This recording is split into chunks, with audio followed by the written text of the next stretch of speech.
your office confessions. What is something embarrassing that you're willing to admit? I'm going to admit one that just happened.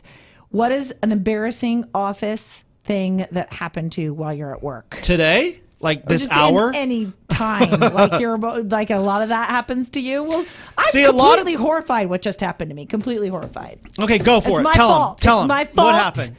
What just Share happened? It. Tell them what happened. Well, you have to please share some of yours so I don't feel so bad. So I think maybe I'm not the only person that is going through something like this. You could use it as a cautionary tale now that people are coming back to the office. Mm-hmm. Hey, you possibly could make the same mistake.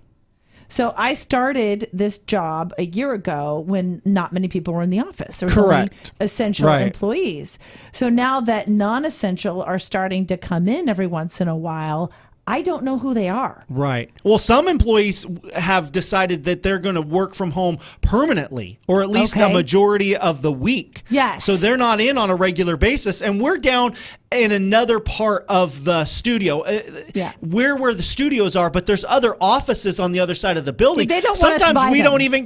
There's like a wall. There's like a. There is a wall. There's a door. We're not allowed to go through that area. Like, wait a second, who are you? Like those are the loud people. Yeah. Don't let them. We have back to stay here on our side of the building. Yes. So sometimes there's no contact with those people. Right. So this morning I was walking out the door. And just to go out by the elevators, we're up on the 5th floor. Yeah. And here's what happened.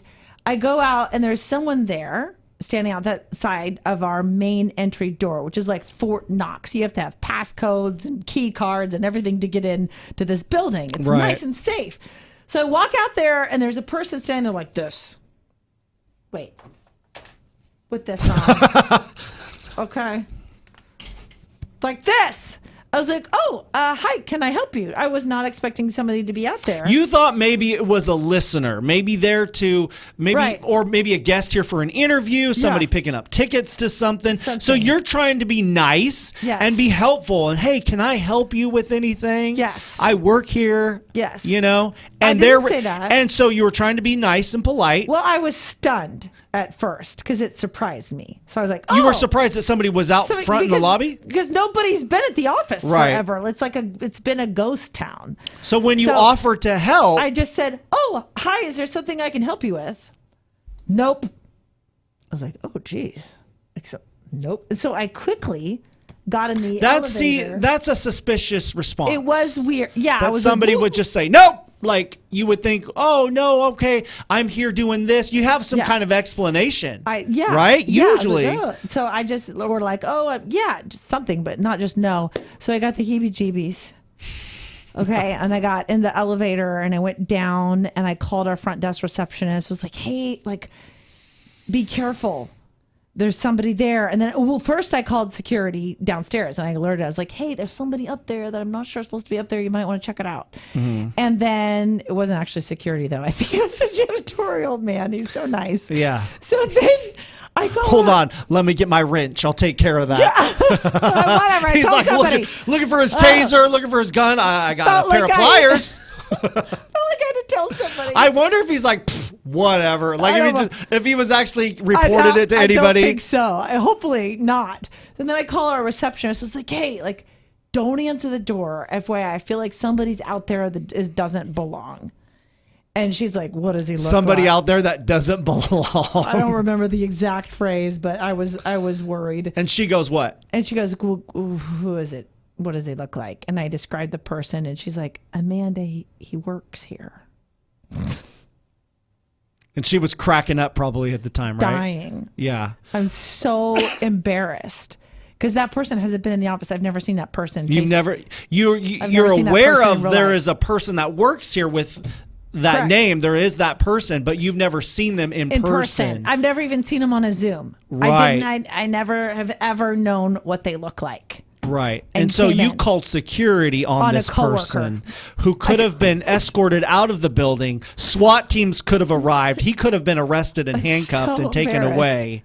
He could have been on the do not fly list. Right. You know. All alerts were going off. Every red flag was being locked down the building.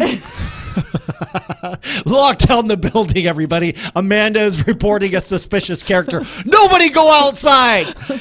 Everybody go, what do they call that? The panic room. Everybody head to the panic room. There's a suspicious person that Amanda does not recognize. Be careful, everybody out there. If Amanda has not met you in person, you never know. If she doesn't recognize you, watch out. You may end up confined for 24 hours at a local penitentiary. Just saying. I feel awful. We've talked about this before, how you and we're quick to call the cops or the authorities on whatever. I told you about the time when I was producing a morning show and the host had not shown up. He was unusually late, and I had called his cell phone repeatedly, and there was no answer. So I was concerned for his well-being.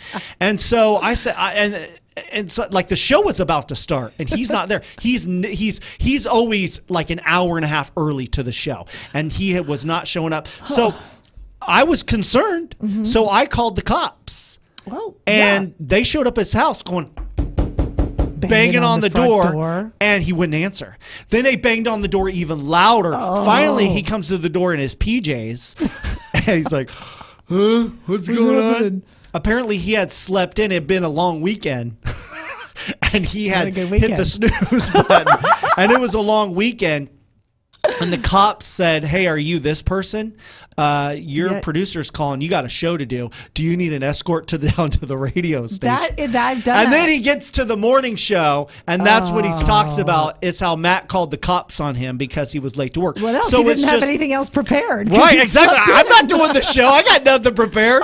What do you think? We don't got no fill-in. I don't have a best of prepared. So, and there's no co-host. It's him or nobody. We're going to have dead air. Oh, and so I think it's just a cautionary tale, I guess you would call that, or just be aware that Amanda and I are very quick to call whoever we need to. Don't mess with us. Yeah, we have no hesitation. We will call the cops. If you're out in public and something's going down and you think, I wonder if maybe we should call the cops, maybe. Don't worry about it. We've already done it. They are on their way. We're on the job. We have called the authorities. That's who Amanda and I are. Yes. Would you say we're tattletales, maybe? I would say we're tattletales. Version. Well, I have a theory that we never, ever get out of 7th grade in life. Like, we stop emotionally maturing because 7th grade is so traumatic. Right. So I think, we are the tattletale kids of 7th grade. That's not good. That we're always quick to get people in trouble. Well, I think, I do have evidence of needing... Because I'm a troublemaker myself. Yeah. And often people have called the authorities on me. I don't think I cause any trouble. I just didn't seem to get away with it. But I did have to call authorities one time on a listener. Back in the day. Wow. I did, but this person did not have the best intentions. Came to church, tried to get my kids out of classrooms. Wow. See, that's a whole nother scenario that I don't think we want to go into. But I think that's why I have that. Sure. Like, you never have ever gotten over that bad day. Yeah, 99.9% of our listeners are the most awesome, loving, caring, generous people on the planet. Mm-hmm. But every once in a while, there's those precious people who are struggling with different things in their lives emotionally and psychology. Yes. And they need a little extra help that we can't always provide. He thought that I was a secret agent with the NSA. He thought you were, or he was? I was, and he was sent to protect me. Got it. Yes. Wow. Now you have a boyfriend who can help you with that, right? Yes.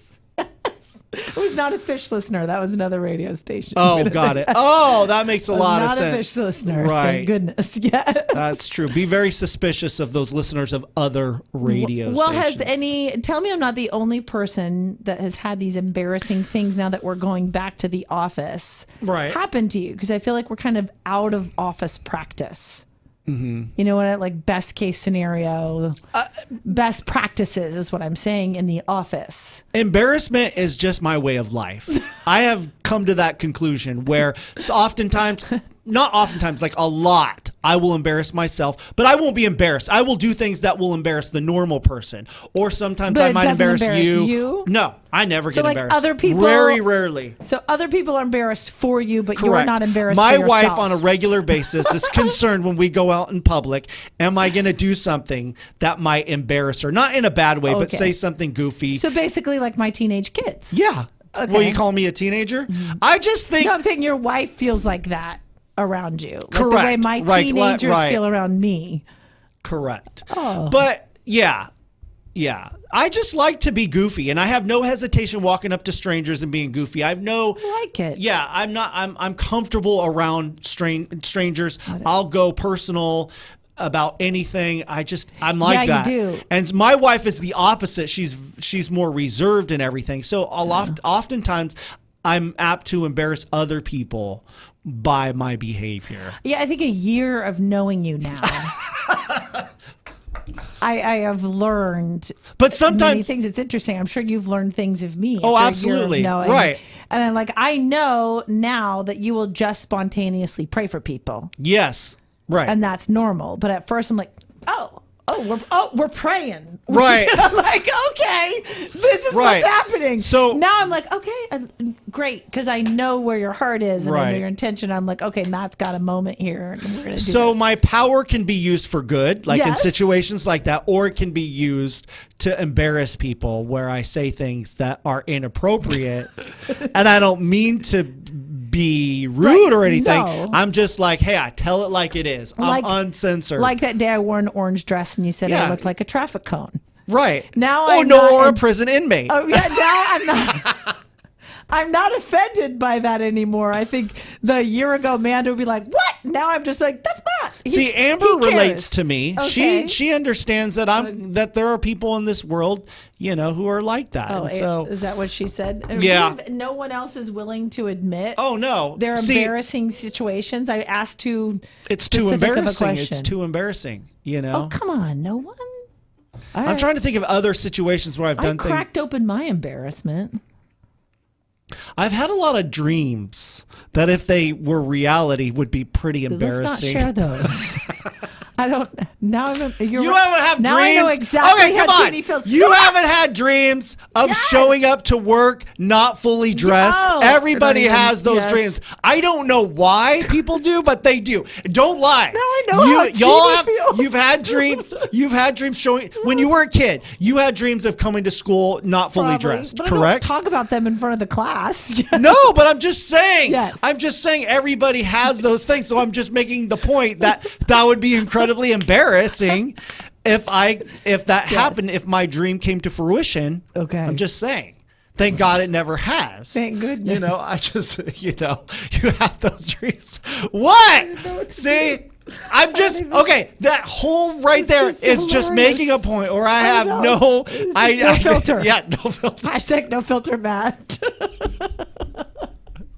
Hey, whatever. Okay. But see, I think nobody got hurt in that situation. Right? Nobody got hurt, right? Come on. And we're all just laughing at you. Your face is a little red, but so at you. Really? See, and guess what? That's in my wedding vows. I told my wife, I was like, as long as I get you to laugh, I don't even care if it's at my expense. As long as you're laughing, I don't care. That's nice. Yeah. You're like, everyone's around me is laughing. We're good. Right. As long as I am the producer of that. If somebody else is making fun of me, that's no good. Got it. Can't do that. Well, but if I'm making fun of myself. I feel like we do, like in normal life, we stick out. Because even I found myself sometimes like in like when I'm in mom hat mode rather than radio mode, and I'm like at a parent teacher That's thing. right. I'm at a parent teacher thing, or I'm like a back to school tomorrow, and I will crack jokes because it's my initial. I will know the next line to say because that's my job. Yeah, right, is to have the line, and I'll crack a joke, and then people will be like, what is she doing? This is serious. It's back to school. But I don't take anything. Everything to me is a show, and everything is content, and everything is my job is to make people laugh and entertain them. So then I'm still doing that when I go to like school events. And I think that's why my kids are perpetually Are you embarrassed. really? I do. I'll crack jokes. See, I'm kind of the opposite where I can go to a situation too, though, and if I'm not in the mood, I can turn it off like that. I'm like, yeah. And then those are usually the situations that people expect me to be a lot more entertaining. And right. I'm really not. Yeah, it's true. Like oftentimes I'll be at a party or a get together and they expect Matt to be the entertainment, dressing up as Blippi or whatever. Right. And so it's like, if I'm just sitting quietly, reflecting or whatever, enjoying yeah. everybody else's conversation. It's like, what's wrong? Are you okay, Matt? Are you okay? Is there anything wrong? I'm like, no, I'm just not on right now. I'm like, off. Yeah, there's a switch. Can I just relax? Do I have to be doing a show right now? Or to have if you want to, yes. you want me to be on, listen during mornings on 103.9 The Fish. That's when I'm on. Or to have something profound to say. Sometimes I'm like, or there's something going on with friends or a group, and then I would be, because of what we do for a living, if like I should have something profound to say, but I don't in that moment. I'm like, I don't. Yeah. I don't have something deeply spiritual at this moment. Sometimes I do. Right. Sometimes I don't. Right. But then it's like you're doing something wrong. Like, what's because wrong I don't with you? have something. Yeah. Like, are you in a bad mood? Like, are you having a bad day? Why aren't you I can't wrap this up in a Bible bow right now. I don't know. Yes, in this situation. It's true. All right. Yeah. Well, I guess we're the only ones to admit our faults. It's okay. It's all right. It's all right. Hey, you know what? Everybody has them. Everybody has them. Some people have had their healing, like us. We've been healed from our embarrassment. Yes. Other people are still going through that. They need prayer, and Do you think I should send the cookies or like make a peach to this cobbler? coworker? Like, how can I make it right? Learn their name first of all. And hey, this is what I recommended to our receptionist. Can you give this for Amanda, everybody? No. We're all going to wear name tags for Amanda. No. No, I think, and yeah, sure, absolutely. Maybe some you have some cookies. fresh peaches, make some peach cobbler. Hopefully he's not allergic to peaches or something, because then that would be bad. Sorry. Something nice. Make him you. a peach cobbler dish or something. What says I'm sorry I called the cops on you? That's not right. I don't. Yeah, exactly. Hey, one day, Amanda, one day he'll look back at this and laugh, and he'll just look back and he'll forget all about that he almost ended up in jail because you didn't recognize him. Work. All right. Have a great day. And yes, countdown's on for back to school. Pumped. It's like Mom New Year's. This is Mom New Year's. No, but you know what? I'm feeling sad about it because to me, it's summer is over. Yeah. Like, it was sad. Like not sad. You're not sad that summer's over? No. Or summer's coming to an end? Nope. Wow. Nope. See, I'm really bummed about it. If you had 3 teenagers that are eating everything in your kitchen and not able to throw away any kind of wrappers all day long for over a year, you would be very excited that they were going back to school. That's true, probably. Just saying. All right. But I love my children. I really do. Okay. Bye, guys. I'm going to get comments now.